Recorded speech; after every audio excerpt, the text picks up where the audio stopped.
Hi everyone, welcome back to my channel. So in today's video also we are going to learn a simple landscape, but today I'm going to use this masking tape all around.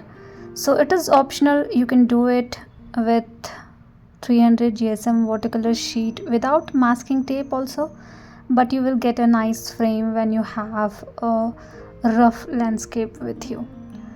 So you can use masking tape, and then with the help of pencil just define your sky area, your land area, where you want to keep grasses, where you want to keep trees at distance. So those things you can define roughly with the help of pencil. So I have divided this lower section into multiple sections like this. Now I'm using clean water and wetting the area in between. So I'm going to do it step by step. So I'm wetting this particular area only for now, and then we are going to move ahead. So how much water you need into your sheet is important, so that is why I like to do it part by part. And I'm mixing lemon yellow, I'm mixing cobalt blue, little bit of black, little bit of red to make it nice green kind of shade. And I'm just going around this particular area. So this is the area wherein we are dividing our sheet from sky to the land. So I have started from here. I want to keep this area a little on the lighter side because these things are at distance and we're not seeing everything very clearly. So rough structure you can try here. So at distance we have multiple trees. This is more like a forest.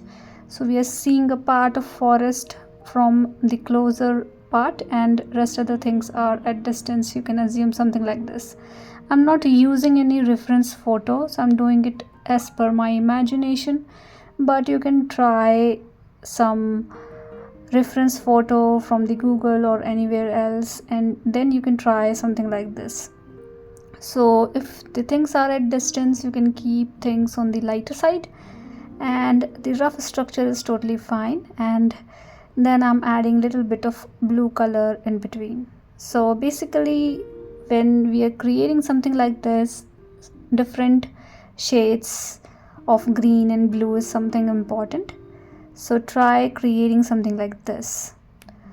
Now I'm going a little bit downward direction, and in the foreground area I can see little vibrant green color.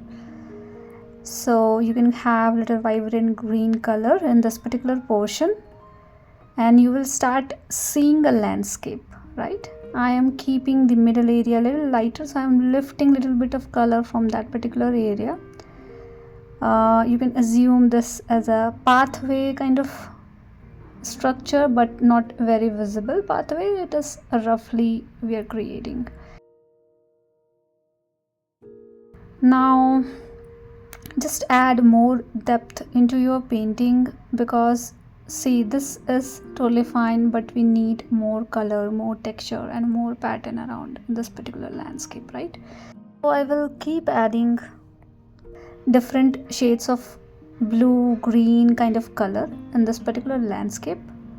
Couple of area I needed little darker, couple of area I needed little lighter. So based on that I'm going to add colors, and I'm going to do it multiple times to have little depth into your painting and to have a nice rough structure around your landscape. So likewise in this particular area I need little darker color, so you can have more darker green color around this particular area. Now let's do the sky. So just add water in the sky area. When you add water first and then you add color, you will avoid any hard edges, which we definitely don't want around this sky area. So that is why it is better to use water first and then try to apply color around it. So I'm using violet color and blue color. The area is quite wet, so the color is a bit darker, but as this area gets dried, you will see a little lighter color around the sky area. So this much color is fine. You can see I have kept negative space in between the sky area.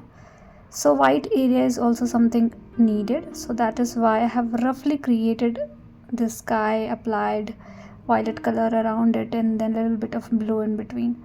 So no rule as such, you can have your own clouds, different color combination into it, but I'm keeping something like this. So I'm happy with my sky, I'm happy with my land area. I can see a little definition around the land as well. Now my sheet is damp, not too wet, not too dry. In this area you can have more texture around your painting. So if your sheet is wet, you likely able to see two different colors, but when your sheet is damp, it is the perfect time to blend more colors into it and to have little shape around your landscape, because when your sheet is wet it is not possible, but when your sheet is damp it is definitely possible to have a little bit of structure and pattern. So I'm letting it dry a little bit because it is too wet, and then I'm going to add more grass around this particular area. So let's do it. So I'm adding blue and yellow together, and in this particular area I need more darker color. So I'm adding this color into this particular area. My sheet is still damp, not too wet but not too dry, so that's why I'm able to see this particular texture properly. I want to have little darker color in this particular corner as well. So let's add little darker color in this two area. Now a little bit of color here and there is also possible, so just add something like this in between here as well.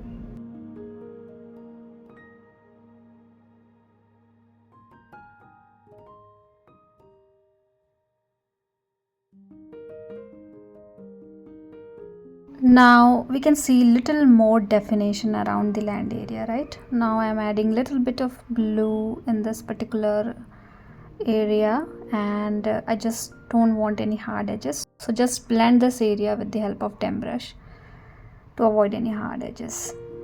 Okay, so I think this much is enough. We should not overdo things, because in that way we easily ruin our painting, which I usually do, to be frank.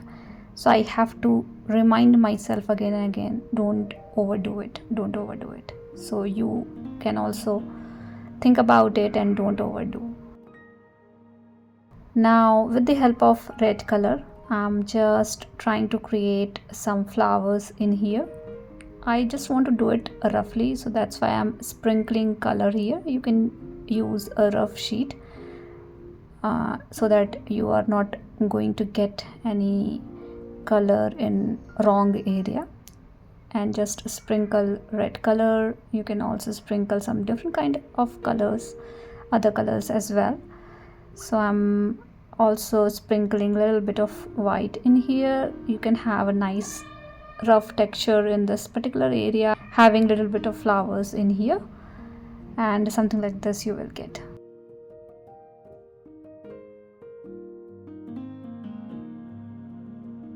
The flowers are not that visible, but I think it is totally fine. You can also have a little bigger flower with the help of brush as well, but not too much.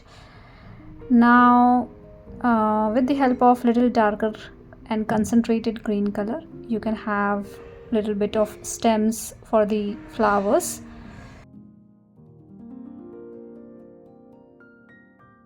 So do it for all the flowers that you can see all around this particular area, and you can also make little bit extra grasses in between these flowers, so you can have more extra green color in this particular area.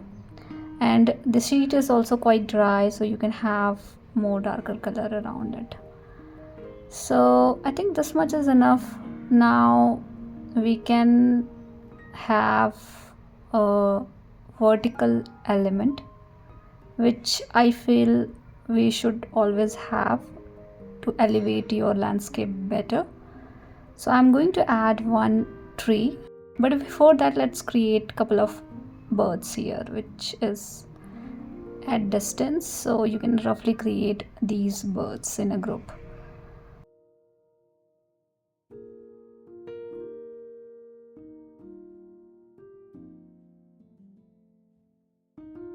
Now I'm going to create one vertical element, which is a tree in this particular case, and we are done with today's video. So with the help of brown color, so you can have your own brown color mixing all the three primary colors together. So you can mix blue, yellow and red together to have a nice brown color. Before that I'm doing it with the help of dark green color, and then just mix a little bit of red into your green to have a nice brown color. You can create a nice tree here. So create a big stem like this, or big tree branch like this, not stem, and then sub branches.